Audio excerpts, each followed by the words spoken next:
Enter the Kaabo Mantis 8. Could this be the perfect build with the perfect speed, delivering the perfect ride for me? Let's talk about it and find out why this is my new favorite electric scooter.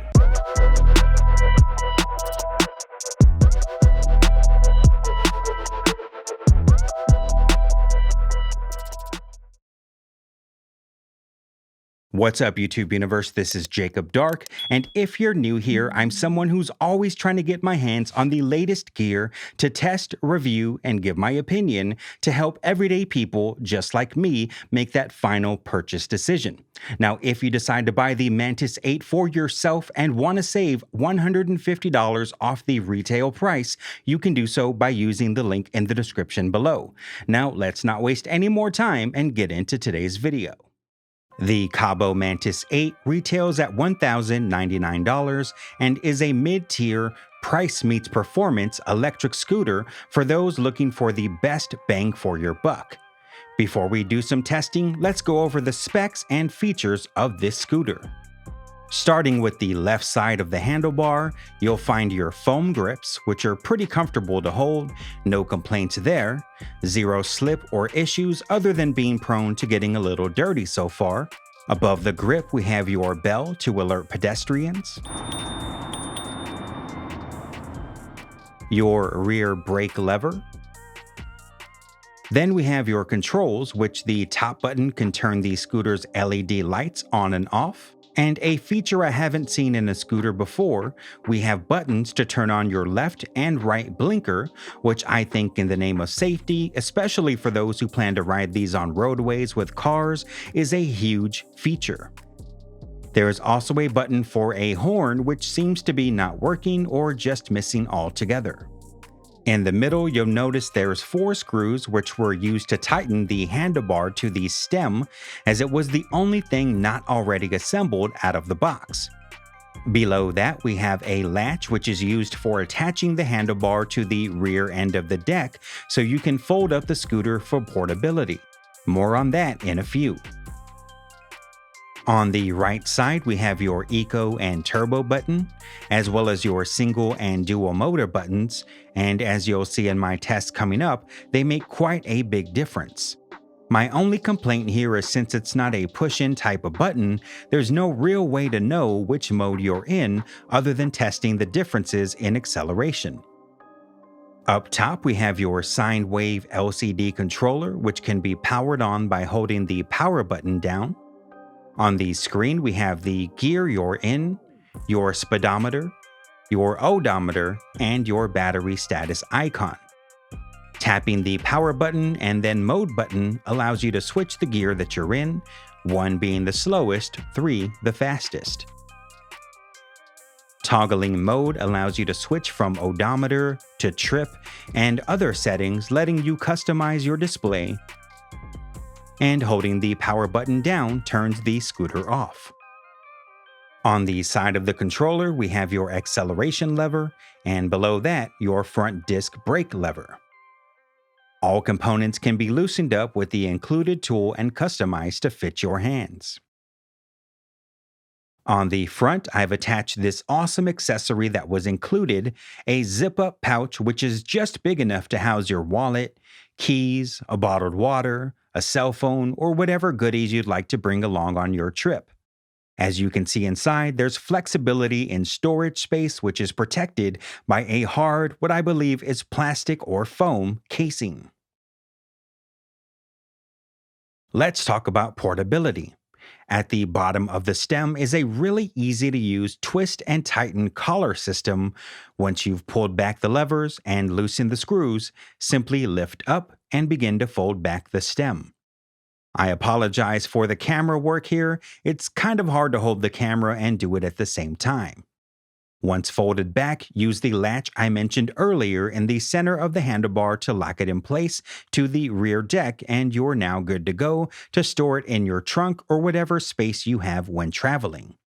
At about 45 inches long and only 53 pounds, it's easy to pick up and carry to take anywhere. The deck is covered with a rubber top, making it easy to grip, and measures about 8 inches wide, about 18.5 inches long, with a full clearance of about 25 inches when using the rear footrest.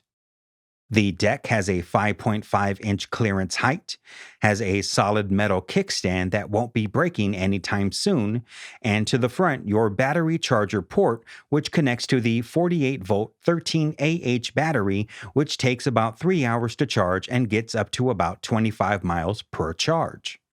The 8 in Mantis 8 stands for the 8-inch tubeless pneumatic tires, which I found to be perfect for pavement and roadways, and in combination with the front and rear Type C shock absorbers, make a super comfortable ride for city dwellers like myself. It uses dual suspension, dual front and rear 120mm disc brakes, which admittedly take just a little bit longer than I'd like for sudden stops, but once you've got a feel for it, are as effective as needed.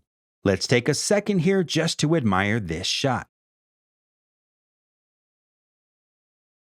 The scooter's dual 500-watt brushless motors really make a big impact, as you'll see in my upcoming acceleration test, and I think that having that second motor really adds punch that helps you take on steeper hills and hang with traffic. I'm a big fan of the LED light system here, as a lot of scooters tend to have just front and back lights, and having those side LEDs across the deck really gives it a dynamic look. There's no way you're not going to be visible in traffic. All those features housed in an all-black, sleek aluminum alloy frame, but the most important question remains, how does it actually perform? Let's get it on the road and run those tests. Here we are at a newly built business strip parking lot, which has just enough roadway to simulate a small speedway and run my acceleration tests. Let's test every speed option available and see the difference.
One of the things I love about this scooter is due to its mid-sized frame, I found it to be the perfect size scooter for my 5'6" self, and because of that, it's easier to control than other scooters I've tried.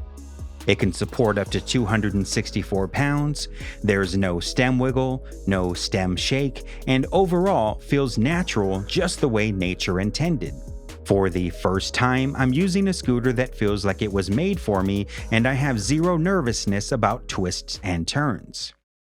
There's a slight hill here, I'd say probably about 15 degrees, so let's run a small hill test to determine what mode would be needed to clear it. Eco single motor mode 1.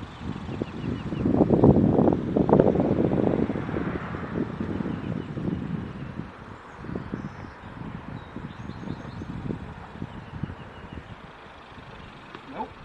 Not quite. Eco dual motor mode 1.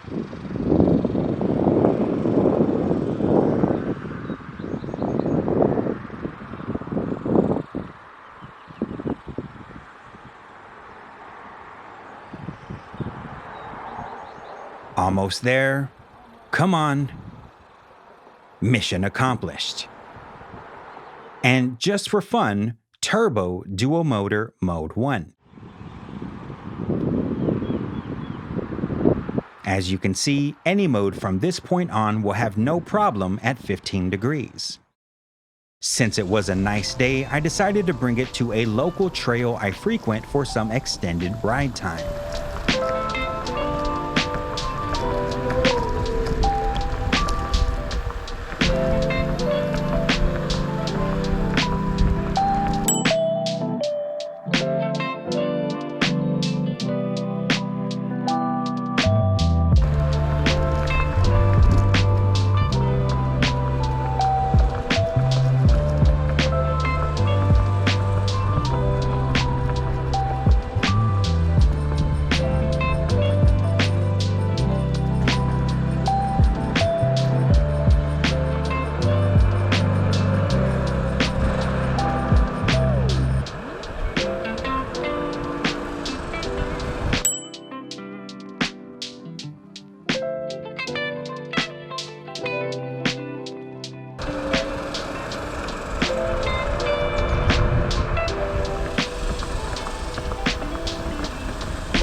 So, who is the Mantis 8 for? Anyone who's been using entry-level scooters and wants to step up to the power of having dual motors in a compact, lightweight, performance-driven body with a price tag much more affordable than most dual motor scooters that market themselves as all-terrain powerhouses. If your primary use will be in the city, going to school, work, or just exploring anywhere with an urban commute, the Mantis 8 is one I'd highly recommend, and as of this video, is my new favorite scooter. That's going to do it for today, so as always, be sure to hit that subscribe button and that notification bell so you can be alerted each time I upload more content. So until next time, thank you for watching, stay tuned, and have a great day.